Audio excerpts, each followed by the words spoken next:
पहली बार आए? सब पहली बार आए? सेकंड टाइम सेकंड टाइम आपका? 95% फर्स्ट टाइम।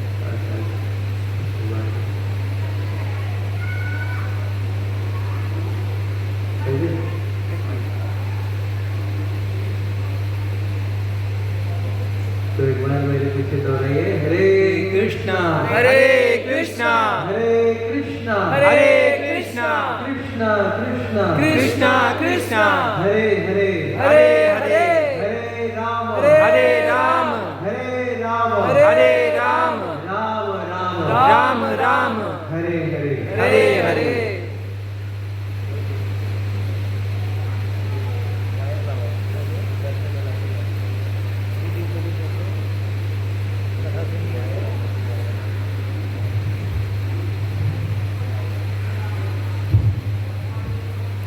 हरे कृष्णा। तो पुनः एक बार फिर से हम आप सभी का श्रीधाम पंढरपुर में स्वागत करते हैं। हरि बोल। तो जैसे हम सभी का घर होता है, उसी तरह भगवान का भी घर होता है, और भगवान के घर को कहा गया है धाम। अब हम कहाँ बैठे हैं? धाम पंढरपुर धाम। पंढरपुर धाम में बैठे हैं, यानी कि भगवान के घर में हम बैठे हैं। वास्तव में देखा जाए तो भगवान का घर ही हमारा घर घर है, हम हमारे घर में बैठे हैं। तो पंढरपुर धाम का महिमा कुछ अलग है। इस पंढरपुर धाम को कहा गया है नाद ब्रह्म, और भगवान का और एक धाम है तिरुपति, तिरुमला देवस्थानम, उसे कहा है कांचन ब्रह्म। कांचन ब्रह्म, जैसे पैसे का लेन देन बहुत होता है तिरुमला में। माता जी कोई दिक्कत है आपको?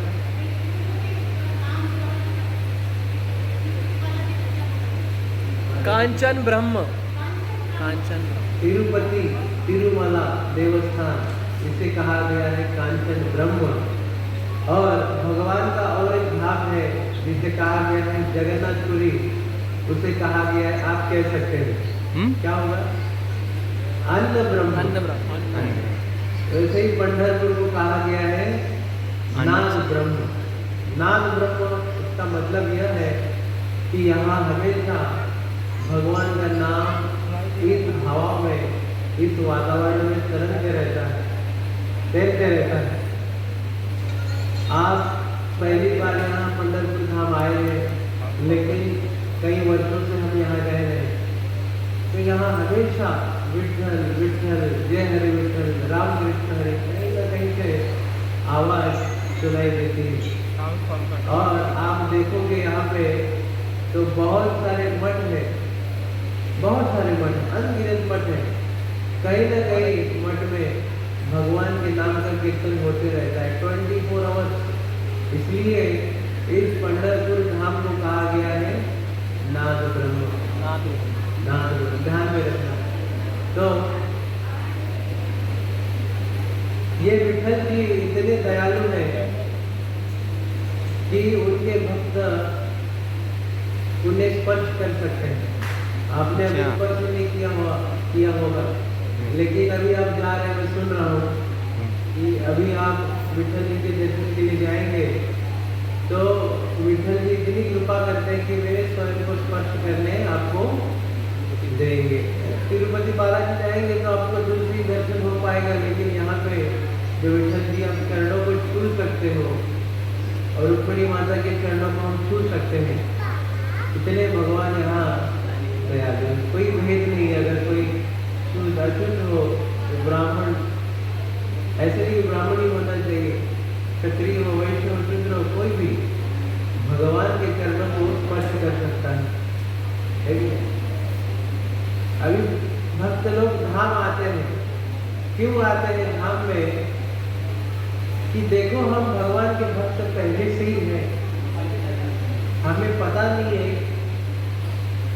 और भगवान की जो भक्ति है हमारे हृदय में पहले से ही स्थित है, उसे जागरूक करने के लिए हम धाम आते हैं। जैसे एक चिंगारी लकड़ी पर गिर जाती है और लकड़ी को तुरंत ही अग्नि का रूप धारण कर लेती है, उसी तरह पता नहीं आप में से कितने लोग धाम पे आकर इस चिंगारी को प्राप्त कर सकेंगे और अपनी जो भक्ति को है प्रारंभ कर सकेंगे।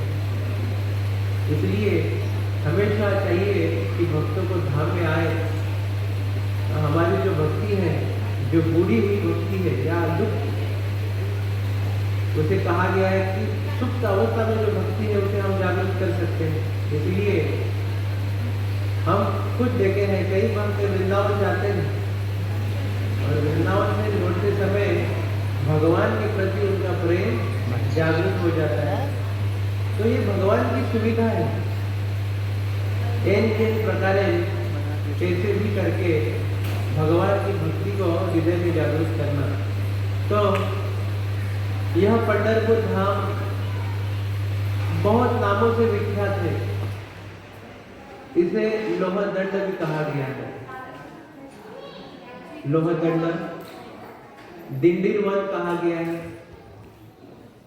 गदा तीर्थ, सूर्य तीर्थ, बहुत नामों से यह पंढरपुर धाम या पंढरीपुर धाम विख्यात है।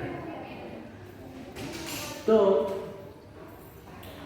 स्कंद पुराण, पद्म पुराण में पांडुरंग महात्मा में पुंडरीक की कथा है, पंढरपुर धाम का महात्मा है।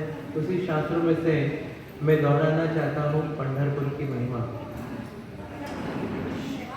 जब भगवान श्री कृष्ण द्वारका उनका वास चल रहा था, श्रीमती राधा रानी, इनकी इच्छा हुई भगवान से मिलने की, और श्रीमती राधा रानी मथुरा से द्वारका आई थी।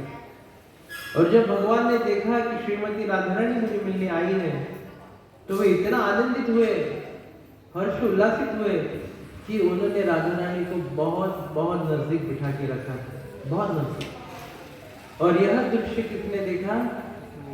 माता रुक्मिणी ने देखा। और जैसे ही माता रुक्मिणी ने देखा तो माता रुक्मिणी ने क्या किया पता है? कोर्ट केस करवा दिया। नहीं, ऐसा नहीं था उस समय। माता रुक्मिणी माता रूठ गई और रूठ कर कहाँ चली आई? इसी दिंडी वन में तपश्चर्या करने के लिए चले। रुक्मिणी माता ने सोचा कि शायद ये जो राधा रानी है इसमें मुझसे भी ज्यादा सद्गुण है, इसलिए भगवान श्री कृष्ण उसे इतने नजदीक बिठाते हैं और मुझे उतना नजदीक नहीं। यही सोचकर रुक्मिणी माता ने सोचा कि कई कमियां मुझ में है, उसे दूर करने के लिए मुझे तपस्या करने की जरूरत है। इसलिए रुक्मिणी माता इस दिंडी वन में तपस्या करने के लिए आई और भगवान द्वारका में ढूंढ रहे हैं कि रुक्मिणी माता कहाँ है, रुक्मिणी माता कहाँ है। हमारे लिए माता है, लेकिन भगवान अपनी पटरानियों को ढूंढ रहे हैं। और ढूंढते ढूंढते भगवान मथुरा गए, गोकुल गए, वहां से गोप बालक के साथ, गौ माता के साथ धीरे धीरे यहाँ दिंडीर वन में आ रहे थे। अब दिंडीर वन, इसे दिंडीर वन क्यों कहा गया है? कई कल्पों में इनकी कथा है कि ये जो वन था, ये वन था, इमली के पेड़ यहाँ बहुत थे। दिंडीर, मराठी में दिंडीर का अर्थ होता है इमली, दिंडीर, और इसे दिंडीर वन कहा गया है। तो बहुत सारे इमली के पेड़ थे, इसलिए इसे दिंडीर वन या दिंडीर वन कहा गया। लेकिन कल्प में कथा आती है कि यहाँ एक महादैत्य रहता था, उसका नाम था दिंडीरव। लिख रहे, महादैत्य का नाम क्या था? दिंडीरव नामक एक महादैत्य यहाँ पे रहता था। यह दैत्य इतना शक्तिशाली था कि देवता भी इसे बहुत घबराते थे, तो देवता भी बहुत परेशान हो चुके थे इस राक्षस से। फिर इंद्र ने सोचा, भगवान से प्रार्थना की कि भगवान ये जो दैत्य है ये हमारे काबू में नहीं आ रहा है, हमें बहुत तकलीफ दे, कुछ तो इसका कीजिए। भगवान विष्णु ने कहा कि आप अपने स्वधाम चले जाइए, मैं इसका वध करूंगा और इस भूलोक में मल्लिकार्जुन नाम से मेरा जन्म होगा। ऐसे भगवान ने इंद्र को कहा था। और कुछ समय के बाद यहाँ भूतल पे एक राजा हुए जिनका नाम था सुचंद्र। वे संपूर्ण सृष्टि के राजा थे, उन्हें कोई संतान नहीं थी। वे तपस्या करने के लिए हिमालय चले गए, कई दिव्य सहस्त्र वर्ष उन्होंने तपस्या की। उसके पश्चात शिवजी उन्हें प्रकट हुए और उन्होंने शिवजी से वरदान मांगा कि मुझे आपके जैसा एक पराक्रमी पुरुष, एक पुत्र मुझे चाहिए। शिवजी ने कहा कि अवश्य तुम्हें भगवान विष्णु जैसा पराक्रमी पुत्र प्राप्त होगा, उसका नाम रखना मल्लिकार्जुन। और कुछ समय के बाद सुचंद्र की पत्नी गर्भवती हुई और उन्हें एक पुत्र रत्न प्राप्त हुआ, उसका नाम रखा गया मल्लिकार्जुन। और जब ये मल्लिकार्जुन 20 वर्ष के हुए तो वे इस दिल्ली वन में घूमते घूमते आ गए। और जब उन्होंने इस महादैत्य को देखा तो आपको पता है ये जो असुर होते हैं बिना कारण झगड़ालू होते हैं, मारपीट चालू कर देते। जैसे ही मल्लिकार्जुन इनकी भेंट महादैत्य से, इनके दोनों के बीच में बहुत बड़ा महायुद्ध हुआ और भगवान के पास लोहदंड नामक गदा था। उस गदा से भगवान प्रहार कर रहे थे। यह युद्ध चला सहस्त्र वर्षों तक। और जब भगवान ने अपने गदा से जोर से प्रहार किया तो इस दिल्लीराव नामक राक्षस के मुंह से 2 शब्द निकले। बोलो हरि हरि हरि हरि। यह 2 शब्द इस दिल्लीराव नामक राक्षस के मुंह से निकले। तभी वहां भगवान विष्णु प्रकट हो गए कि कहे कि मैं बहुत प्रसन्न हूँ आपसे कि अंतिम क्षण में आपने मेरे नाम का उच्चारण किया है। बताओ, तो बहुत खुश हूँ, मैं आपको हमारे धाम ले जाना चाहता हूँ। तब कुछ वरदान मांगो। तब इस दिल्लीराव राक्षस ने भगवान से कुछ वरदान मांगे थे। उसमें था कि हे भगवान, आप इस क्षेत्र को लोहदंड नामक क्षेत्र के नाम से विख्यात करो, क्योंकि आपके लोहदंड गदा से ही मेरा क्या हुआ है, मृत्यु हुआ है। और आप सदा सर्वदा किसी धाम में निवास करो। ऐसी प्रार्थना इस दिल्लीराव राक्षस ने की थी। तब से यह जो वन है उसी राक्षस के नाम से विख्यात है, इसलिए इसे कहा गया है दिल्लीर वन। क्या कहा गया है? दिल्लीर वन। दिल्लीर वन। और आपको पता नहीं होगा, यहाँ पंढरपुर में पूरे महाराष्ट्र से दिल्ली आती है। दिल्ली का अर्थ होता है जैसे कि पदयात्रा होती है। इसी दिल्ली को अगर हिंदी में हम कहें तो पदयात्रा, और मराठी में कहें तो दिल्ली। तो बहुत सारी दिल्लियाँ, 4 दिल्लियाँ बहुत फेमस है यहाँ पंढरपुर में। कार्तिक मास, उसे वारी कहा गया। वारी यानी के आना जाना। हिंदी में क्या कह सकते हैं वारी को? यात्रा ही करते हैं। यात्रा ही कह सकते हैं। यात्रा को मराठी में वारी कहते हैं, वारी।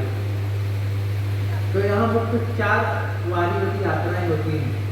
एक चैत्र मास, दूसरा कार्तिक मास, तीसरा आषाढ़ी मास और चौथा माघ मास। तो 4 मास बहुत फेमस है, बहुत प्रसिद्ध है। और यहाँ पे लाखों की तादाद में लोग आते हैं, कीर्तन करते हैं, मृदंग बजाते हैं, करताल बजती है। और हमारे मंदिर के सामने प्रभुपाद का घाट है और प्रभुपाद की घाट चंद्रभागा नदी के तट बहुत भीड़ होती है, बहुत। अगर आप देखोगे कभी कभी ऐसी भीड़ देख के मुझे लगता है कि हम भगवान का स्मरण करने में बहुत पीछे हैं। कितने सारे लोग भगवान का स्मरण करते हैं, हम तो पीछे ना गिरे। हमें भी भगवान का नाम क्या करना है, लेते रहना है। तो ये जो दिल्ली वन है, ये दिल्ली और राक्षस के नाम से विख्यात है। तो एक बार रुक्मिणी माता अपने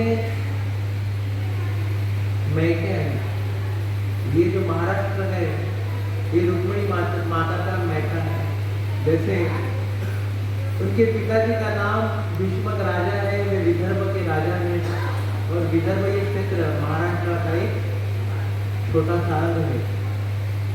तो रुक्मिणी माता ने सोचा क्यों न तपस्या की जाए भगवान को प्रिय बनने के लिए।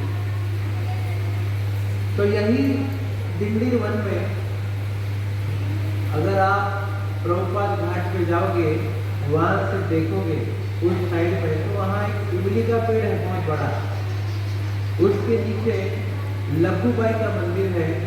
आज भी रुक्मिणी माता वहां तपस्या करी, ध्यान मुद्रा में रुक्मिणी माता का विग्रह वहां पे प्रस्थापित किया गया है। अगर समय मिले तो वहां जरूर चले जाना। लखूबाई मंदिर बहुत ही रेयर मंदिर है, बहुत कम लोग जाते हैं, लेकिन भक्त जो है सभी जगह जाते हैं, छोड़ते नहीं है कहीं से। अगर घूमना है तो अवश्य जाइए। अब रुक्मिणी माता यहाँ तपस्या करने के लिए तो चली आई, और भगवान धीरे धीरे यहाँ रुक्मिणी माता को मिलने के लिए आए। तो सर्वप्रथम कहा गया है, जैसे कि हमारे गुरु महाराज लोकनाथ स्वामी ने पुस्तक में लिखा है, एक भू वैकुंठ पंढरपुर पुस्तिका हमने छापी है, सभी भाषाओं में उपलब्ध है, तेलुगु, कन्नड़, मराठी के अंग्रेजी। अगर यहाँ हमारे स्टॉल तो उपलब्ध है, किसी को चाहिए तो लेके जाइए, पढ़िए, बहुत सुंदर वर्णन है वहाँ पंढरपुर पाठ में है। तो भगवान सर्वप्रथम गोपालपुर में आए, और गोपालपुर वहाँ गोवर्धन भी है, माता यमुना भी है, साक्षात वृंदावन है गोपालपुर। तो उसके पहले से ही रुक्मिणी माता कभी मुलाकात नहीं, कभी देखा नहीं, लेकिन रुक्मिणी माता ने बचपन से ही भगवान के विषय में बहुत बहुत सुना के रखा ब्राह्मणों से कि भगवान कृष्ण ऐसे दिखते हैं, भगवान कृष्ण वैसे दिखते हैं। उन्होंने ये लीला की, उन्होंने इस दैत्य का वध किया, उन्होंने इस राक्षस को मारा। जब हम भगवान के विषय में सुनते हैं तो हमें भगवान के गुणों का भास होता है कि भगवान कितने अच्छे हैं। इसलिए सदैव हमें भगवान के विषय में सुनना चाहिए कि वे भक्त के ऊपर कृपा कैसे करते हैं, किस तरह भगवान भक्तों को मदद करते हैं इस भौतिक संसार में।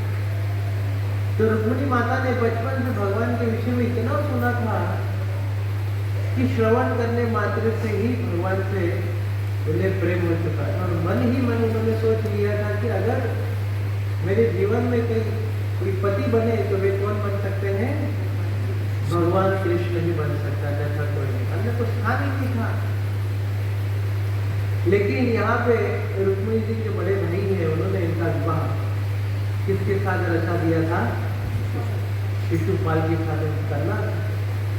रुक्मिणी माता बहुत चिंतित हुई कि क्या करे क्या नहीं करे, तो उन्होंने एक प्रेम पत्र लिखा था भगवान श्री कृष्ण। आज भी वो प्रेम पत्र हमें श्रीमद् भागवतम में हमें दिखाई पड़ता है। आप अगर देखोगे तो रुक्मिणी माता ने लिखा था कि हे प्रिय कृष्ण, मैंने पूरा जीवन, मेरा मन मैंने आपको दिया है, और मन ही मन में आपसे बहुत प्रेम करती हूँ, और मेरी तीव्र इच्छा है अगर मेरी शादी हो, विवाह हो तो आपसे ही हो, अन्यथा नहीं भी।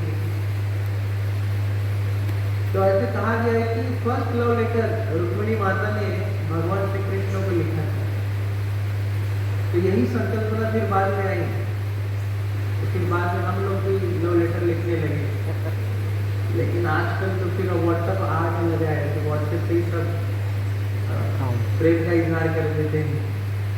अभी बहुत आसान हो गया है, व्हाट्सएप पे मैसेज टाइप कर दिया, कभी भी गलती से कुछ भी टाइप हो जाता है। ये व्हाट्सएप का ऐसा हो गया है, जिसको कुछ नहीं कहना था कभी कभी गलती से कुछ अलग ही टाइप हो जाता है। गलत फहमियाँ बहुत बढ़ जाती है व्हाट्सएप से। तो पहला प्रेम पत्र रुक्मिणी माता ने लिखा था भगवान कृष्ण।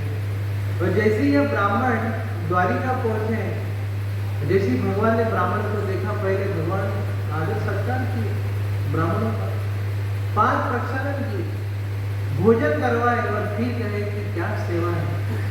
फिर ब्राह्मण ने कहा कि माता रुक्मिणी ने आपके लिए कुछ संदेश भेजा है, आप पढ़ लीजिए। तो भगवान ने जब पढ़ा तो सोच लिया कि हमें क्या करना है, अभी रुक्मिणी का हरण करना है, क्योंकि भगवान रुक्मिणी के भाव को जान गए पत्र पढ़कर ही। अब रुक्मिणी माता ने पत्र में लिखा था कि हे श्री कृष्ण, अगर आपको मेरा हरण करना है तो आप कहाँ पे करोगे? तो दुर्गा माता का मंदिर है। हमारे परंपरा में रीति रिवाज है कि शादी से पहले, मंडप में जाने से पहले जो वधू होती है उसे दुर्गा माता की पूजा करनी होती है। और जैसे ही दुर्गा माता के मंदिर से हम बाहर निकलती हैं तो तुरंत हम मंडप में चली जाती है। तो वही समय है जहाँ पे मेरे साथ मेरी सखियाँ रहती हैं, ज़्यादा लोग रहते नहीं हैं।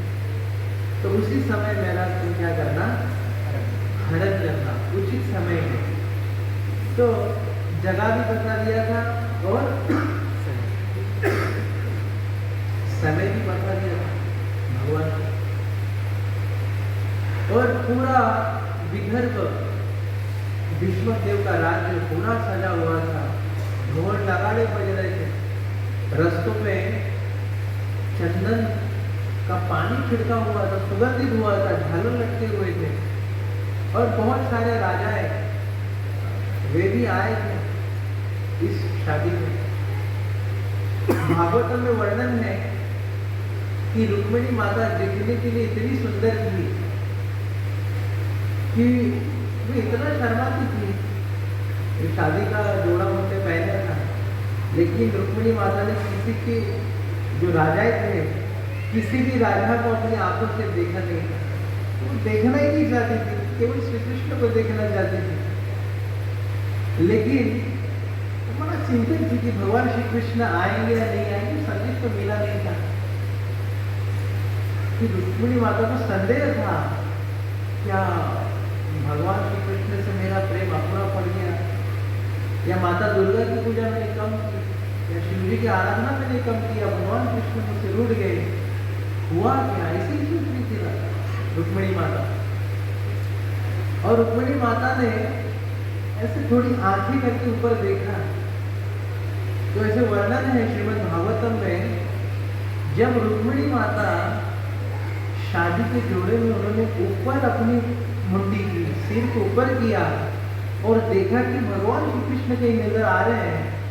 और जब राजाओं की नजर रुक्मिणी माता पे पड़ी तो कई राजा जो घोड़े पे बैठे थे, हाथी पे बैठे थे, रथ पर बैठे थे, वो नीचे गिर गए। रुक्मिणी माता का सौंदर्य देखे, इतना सुंदर रुक्मिणी माता, उनका सौंदर्य इतना था। लेकिन आजकल के लोग तो कहाँ गिर जाते हैं, नहीं आजकल ऐसी सौंदर्य आज के युग में हमें कहीं दिखाई नहीं मिलता कि जिसे देखकर हम गिर जाएं, है कि नहीं?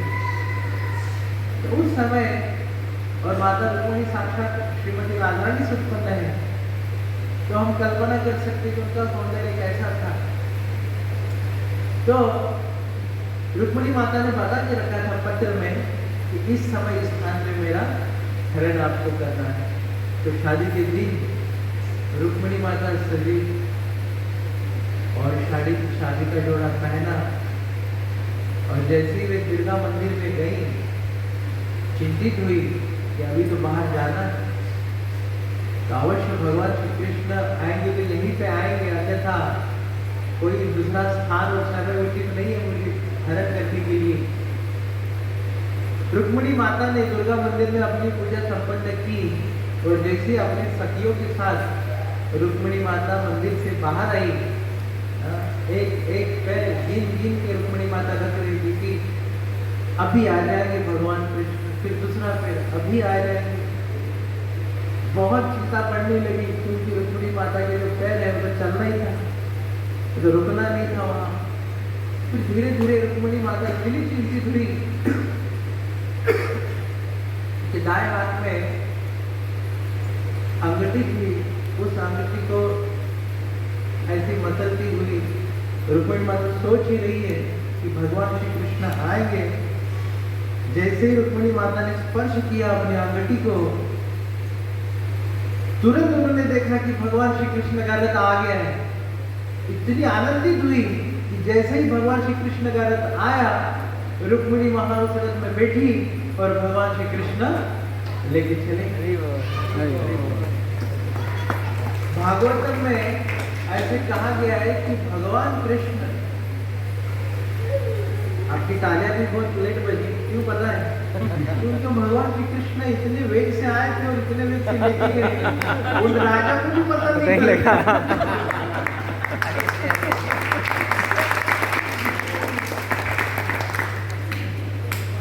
और ऐसे वर्णन है भागवतम में कि जैसे कोई शिकार लोमड़ियों के बीच में पड़ा रहता है और जैसे ही शेर आ जाता है और शिकार जैसे छीन कर भाग जाता है, उसी तरह भगवान कृष्ण उस उत्सव में आए और रुक्मिणी का हरण ऐसे किया कि वो सब राजा सब देखते रह गए और कहने लगे कि अभी पकड़ो। अरे कहाँ पकड़ो, अभी भगवान श्री कृष्ण का रथ दिखाई नहीं दे रहा था, इतनी वेग से वे आगे चले गए। तो इस तरह भगवान कृष्ण ने रुक्मिणी माता का हरण किया। कहीं कहीं लोग पूछते हैं, प्रभु जी इस युग में भी हम हरण कर सकते हैं क्या? और कर सकते हैं, लेकिन वो जो स्त्री है उसकी भी अनुमति होनी चाहिए। बिना अनुमति के हम भगा के लेके जाएंगे तो अच्छा नहीं। हमें फिर जेल में जाना पड़ेगा। इसीलिए कहा गया है कि भगवान कृष्ण इनका अनुकरण नहीं करना चाहिए, अनुसरण, यानी कि भगवान कृष्ण जो हमें सिखाए हैं शास्त्रों के माध्यम से, उसका अनुसरण हमें करना चाहिए। और प्रभु रामचंद्र का क्या करना चाहिए? अनुकरण करना चाहिए। अगर हम कृष्ण का अनुकरण करेंगे तो निश्चित हम कहाँ मिलेंगे? सलाखों के पीछे। तो थोड़ा समझा करो कि भगवान कृष्ण क्या कहना चाहते हैं, हमें क्या करना है। ठीक है, तो इस प्रकार ये जो रुक्मिणी माता है, इनका भगवान कृष्ण ने हरण किया और वही रुक्मिणी माता यहाँ पे तपस्या करने के लिए आई थी। तो बड़ा पवित्र ठिकाना है पंढरपुर धाम। आप दिल्ली में रहते हो तो प्रयागराज नजदीक है आपके, थोड़ा दूर होगा, थोड़ा दूर है, जा सकते हैं। पंढरपुर से तो नजदीक है। तो आपको पता नहीं होगा कि प्रयागराज में 3 नदियों का संगम है, गंगा, यमुना और कोई आप मुझे प्रश्न पूछना चाहता हूँ कि ये जो 3 नदियां हैं एकत्रित क्यों हुई है? कोई बता पाएगा क्यों हुई है? मुझे हमें भी पता है, लेकिन क्यों? कोई आप में से नहीं। तो इसका वर्णन धाम महात्म्य में है। गंगा, यमुना, सरस्वती, ये 3 देवियां हैं। ये 3 देवियां एक जगह एकत्रित हुई है क्योंकि वे इस जगह को क्या बनाना चाहती हैं? पवित्र जगह बनाना चाहती है। क्यों पवित्र जगह बनाना चाहती है? सामान्य लोग उनके लिए अनुष्ठान करना होता है, तपश्चर्या करनी होती है, ध्यान करना होता है।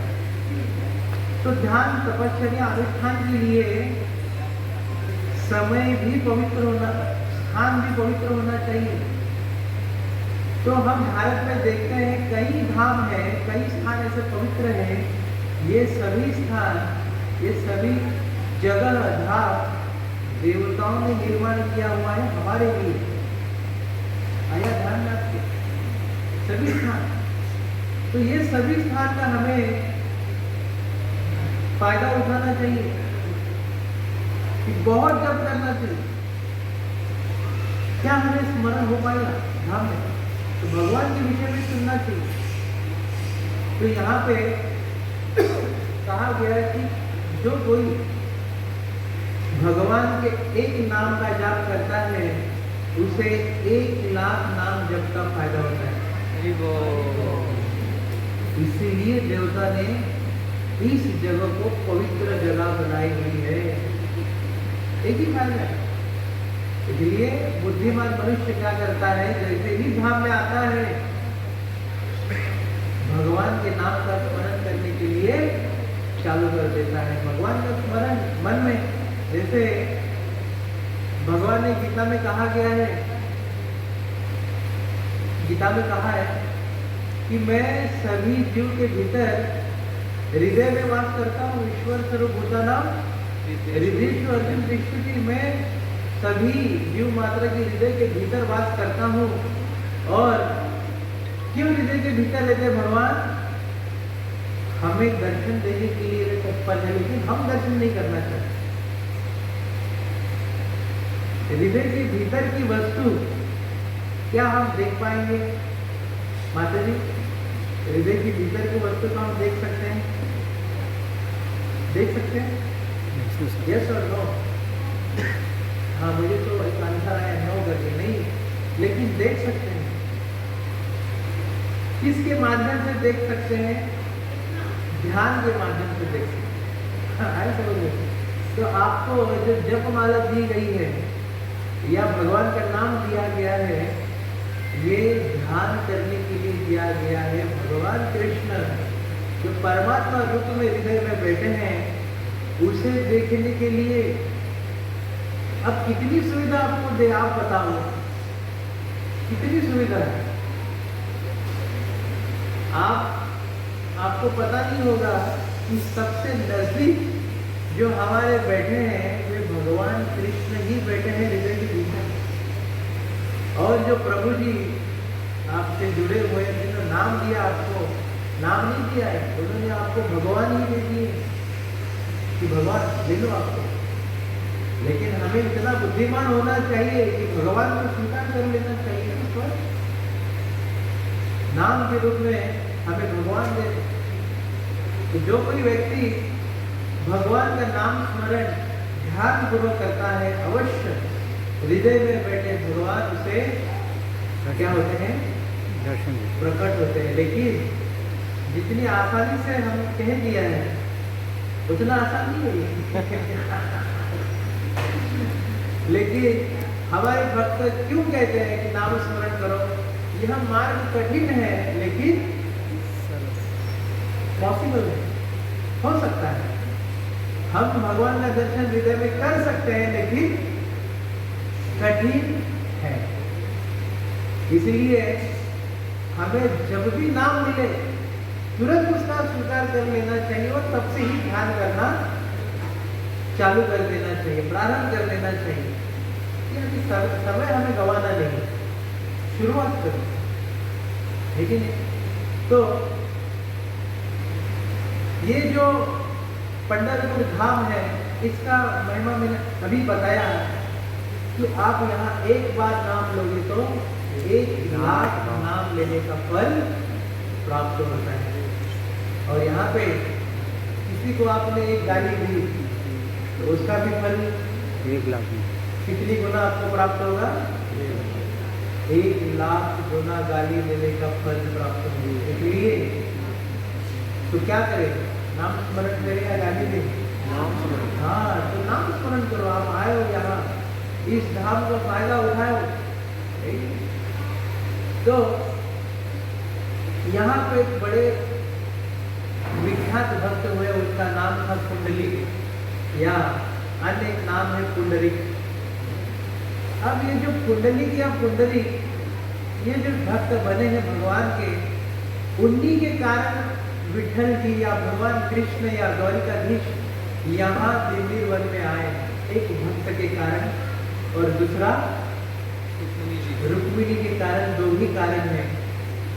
अगर कोई पूछे कि आप पंढरपुर गए थे, उसका कुछ महिमा बताओ, तो बताना कि विठल जी यहाँ आए, विराजमान हुए दो कारण से। एक कारण रुक्मिणी, दूसरा कारण पुंडरिक नहीं, भक्त पुंडरिक, भक्तों के लिए भगवान आए। अब ये जो पुंडरिक है, ये कोई साधारण जीवात्मा तो नहीं थे कि भगवान ने उन्होंने प्रत्यक्ष दर्शन दिया। वे मुचकुंद राजा थे। द्वापर युग में जब भगवान कृष्ण धरातल पर थे, तब उन्हें मारने के लिए जरासंध ने कालयवन राजा को भेजा था। यह राजा अस्पृश्य राजा था, जिसे स्पर्श नहीं किया जा सकता था, और इसे अस्त्र शस्त्र भी इस राजा की मृत्यु हो नहीं सकती थी। इसलिए भगवान श्री कृष्ण इस कालयवन को मारने के लिए सुझाव उन्हें आया, और कालयवन को मारने के लिए भगवान ने बहुत नजदीक आने दिया। और जैसे ही भगवान देखे कि कालयवन बहुत नजदीक आ चुके मुझे मारने के लिए, भगवान दौड़े और कालयवन उनके पीछे पीछे दौड़ते रहा।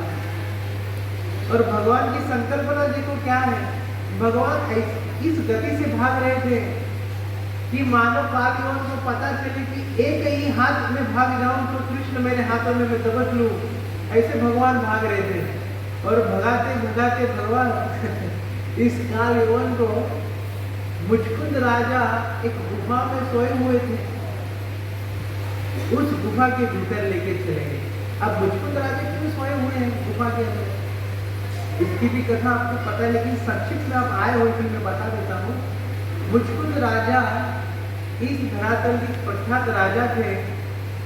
उनका इतना पराक्रम था कि देवी देवता के युद्ध में भी वो भाग लेते थे। जब स्वर्ग में देवताओं और असुरों का युद्ध हुआ, उस युद्ध में मुचकुंद राजा ने देवताओं को बहुत सहायता की थी। और जब देवी देवता प्रसन्न हुए और कहा कि मुचकुंद राजा हम बहुत प्रसन्न हुए, बोलो क्या वरदान चाहिए। मुचकुंद राजा ने कहा कि मैं बहुत सोना चाहता हूँ, मैं बहुत थक गया हूँ, मुझे ऐसे वरदान दो कि मैं बहुत सालों तक, युगों तक सोता रहूं और कोई मुझे उठाए नहीं, और कोई गलती से उठाए तो मेरी आंखों की जो अग्नि निकले मेरी दृष्टि से भस्म हो जाए। तो देवता ने कहा तथास्तु। और यही वरदान प्राप्त कर कर मुचकुंद राजा गुफा में सोए हुए थे। और भगवान कृष्ण कालयवन को भगाते हुए उस गुफा में लेके आए, और भगवान कृष्ण ने अपना जो उत्तरी रहता है मुचकुंद राजा के ऊपर बिछा दिया और खुद अंधेरे में छुप गए। कालयवन ने देखा कि ये देखो कृष्ण दौड़ा से दौड़ा के अब यहाँ सो गया चादर ओढ़ के। और जैसे ही कालयवन ने लत्ता प्रहार किया, मुचकुंद राजा जाके, और जैसे ही मुचकुंद राजा ने देखा, पहली दृष्टि, प्रथम दृष्टि कालयवन पर पड़ी और कालयवन कुछ ही क्षणों में भस्म हो गया। हाँ, वहाँ इतनी सी रात हो गई कालयवन की। और जब देखा कि यह प्रसंग घट गया, भगवान कृष्ण बाहर, और मुचकुंद राजा ने देखा कि भगवान कृष्ण आए। उन्होंने प्रणाम किया कि हे परमेश्वर, हे ईश्वर, आप यहाँ पे, मेरा जीवन धन्य हो गया। और उन्होंने कहा कि भगवान, मैं आपकी प्रेमा भक्ति करना चाहता हूँ, मैं आपको प्राप्त करना चाहता हूँ। भगवान ने वरदान दिया कि मुचकुंद राजा आप तो क्षत्रिय हो, इस जन्म में आप मुझे प्राप्त नहीं कर सकते। आपको अगर मेरी सेवा करनी है, प्रेम पूर्वक सेवा, प्रेम रस उत्पन्न करना है, तो आपको एक ब्राह्मण के घर जन्म लेना होगा, वो भी अगले जन्म आप मुझे प्राप्त होंगे। तब मुचकुंद राजा इनका जन्म हुआ एक ब्राह्मण के घर। इस धाम में चंद्रभागा के तट में उनका घर था। पुंडरीक नाम उनका पड़ा। उनके पिताजी का नाम था जानुदेव और उनकी माता का नाम था मुक्ता बाई।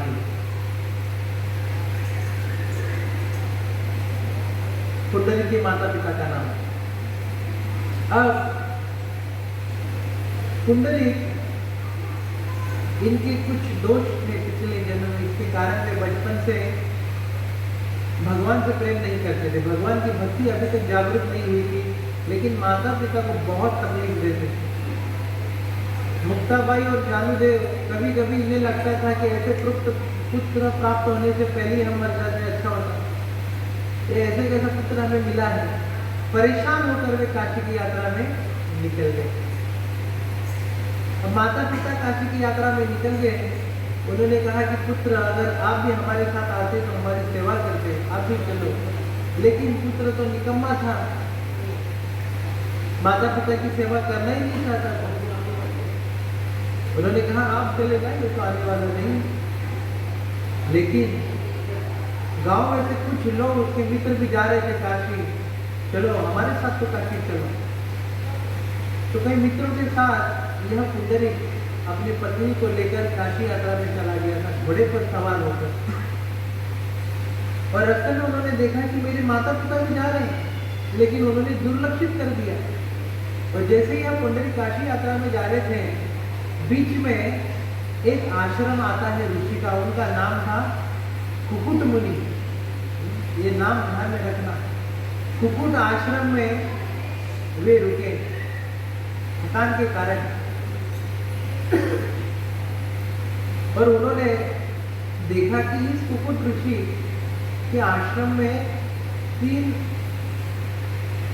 बदसूरत स्त्रियां आती हैं और झाड़ू लगाती है, थोड़ा मार्जन करती है। और देखा उन्होंने कि यह 3 पुरुष स्त्री बदसूरत स्त्रियां जैसी कुकुट ऋषि का आश्रम साफ सफाई करती है, तुरंत उसे अपनी सुंदरता प्राप्त होती है।